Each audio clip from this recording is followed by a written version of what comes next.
سلام دوستان عزیز، شام همگی به خیر و شادی باشه.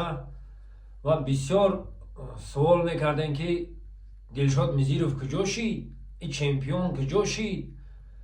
این چمپیون خفای کارو باشه یا 6 ماه 1 سال فقط مشق میکنن که یک مسابقه خوب، یک جنگ خوب نشون بدهن یا مقصد بکار نمیگردن. بیاین اول تماشا میکنیم.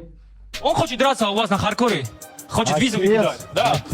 Таджик сидит. Ну, есть пару боев в Ютубе. Последний бой я провел с Джеффом Монсоном. Заключите. С кем? С Джеффом Монсоном. Вы с Джеффом Монсоном? Ну да. Когда?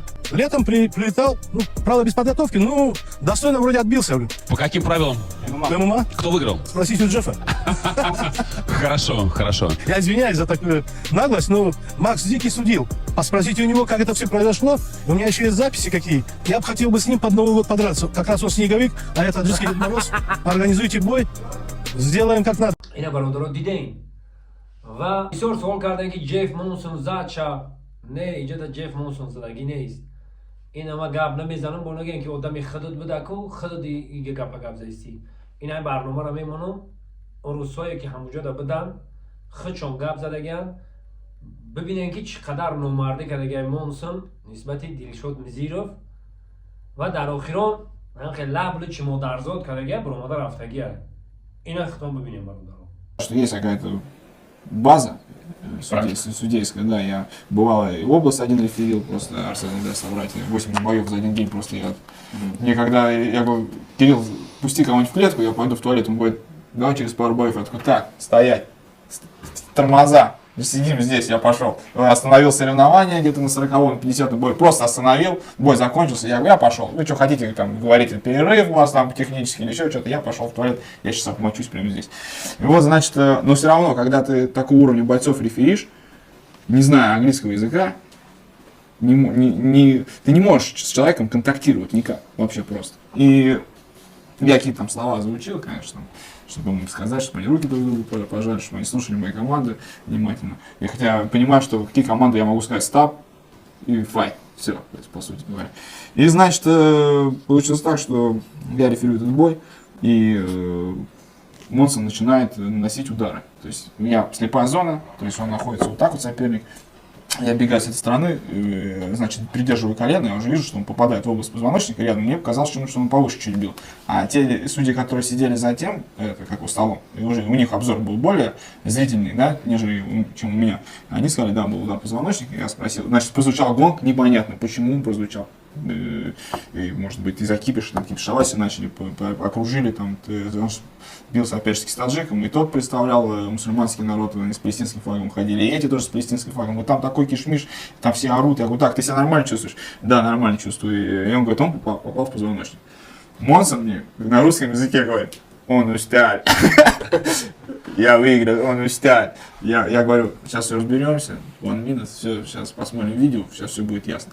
Мне показывают видео, значит, где Монсон четко бьет 5 раз в спину, из них 2 прям в позвоночник. Прям в позвоночник. И он говорит, вот. Он мне говорит, и он переводит, говорит, он бьет выше. Я говорю, ребят, ну, блин, я же вижу, что он бьет в позвоночник. Ну, это же, блин, я поставил на паузу, увеличил. Пришел этот организатор всего мероприятия, я ему показываю. Я говорю, смотри, ну, он бьет в позвоночник. Я не могу сейчас сказать, что не было удара. Я не могу сказать, потому что я вижу, что есть удар. Все.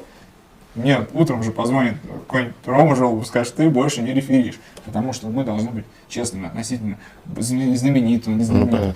В общем, он попал в позвоночник, и я говорю, ну, я дисквалифицировал Джеффа Монсона в заключительном бою. Я говорю, давайте, значит, сделаем так. Вы оба пенсионеры, у тебя заключительный бой, вроде бы там вы представляете какие-то интересы, да, что люди погибают там на войне палестинской, там, так далее, и Джефф Монсон там и вышел еще боец СВО, да, отдельная честь и уважение ребятам, которые защищают сейчас нашу, да, родину. И, блин, мне стало неудобно, как так, и мне надо, и все ждут от меня какого-то вердикта. Я должен что-то сказать. Эти кричат, все, они вокруг меня, там, все руководители, я говорю, ну, блин, ребят, дисквалификация. Я ничего другого не могу назвать. Если вы, как организатор, дадите им ничью, это будет круто. Это можно сделать как выставочный бой. Пусть они с ничью идут. Опять же, такое предложение, но Джефф Монсон, к сожалению, проиграл, потому что тот после нелегитимного удара не может... А тот Может быть, он устал, я не знаю, но он понимает, что вот ему в позвоночник дал, я говорю, да, позвоночник был, вот все, мне спина сломалась, там, говорит, давайте мне кресло, короче, я не могу идти. И как бы на этой почве, я говорю, ничья устраивает, и только переводчик переводит ничью, Джефф Монсон сначала снимает шорт, потом я такой, блин, что он хочет делать, меня ударишь потными трусами какими-то, он их снимает тоже и уходит, естественно, это никуда укладываться. Ты видел песню Джефф Монсон? Да. Как тебе спалось после? Я очень переживал, потому что там было куча негатива и куча всяких там, высказываний. Но я считаю, что есть правила, в рамки которого я не могу, заходить, за рамки которого не могу сказать. Я посещаю семинары, я учу правила Союза ММА, и если нанесен запрещенный удар до отрезка половины боя, и человек не может продолжать бой, то, к сожалению, тот, который нанес нелегитимный удар, он дисквалифицируется, и победа присуждается тому, кого нокаутировали этим нелегитимным ударом. Вот такая вот история, ребят, поэтому, может быть, когда-то в интернете это все всплывет, но тем не менее, вот. И знаете что? А благодаря тебе это может всплыть? Благодаря мне? Да, у тебя есть этот материал. Знаешь, мы Ты просто подумай. Мы думали об этом. Ты подумай, потому что, возможно, люди захотят это увидеть, и ты можешь это потом показать. Мы неплохо ведем переговоры. Мы ведем переговоры. Пока лично что, моя камера. Пока что миллион за это видео. Дальше ждем ваше продолжение. Не надо таких цен называть. Будем надеяться, что вы дадите Монсону завершить карьеру без, спокойно. Ну, без ситуаций связанных. если Монсон в этом заинтересован, пусть нам свяжется. Нет, тут он мне не ответил, к сожалению. Монсон? Нет, руководитель, у него все вот видео. Пришли Монсону нарезку в Инстаграм. Так, ну, ребят, такая вот ситуация произошла в Москве. Я не знаю, что он хотел, что хотел он этим выразить, но, наверное, может быть, у них в Америке так принято. Протест. Да, протест это делать. Но я считаю, что ты, хоть и великий человек в мире спорта, да, но ты должен знать правила и понимать, что ты их нарушил. Нет, это все равно какой-то бой проводит. Такое ощущение, Максим, как будто тебя мучает совесть, знаешь? Да, меня мучает совесть. Да? Но он громко ушел. Он хлопнул дверью. А тебя мучает совесть за что? За то, что Монсон проиграл, за то, что он снял трусы? وقتا خلاصتون رو برورین و نگفتن موند که البته دوباره جنگ میکنم با تماشا میکنیم یک جا انشالله که چمپیون خمون خنی تاجیکی داره غرور ملی داره بهر ما و شما یک جنگ خوب نشان میده زنده و سربلند باشید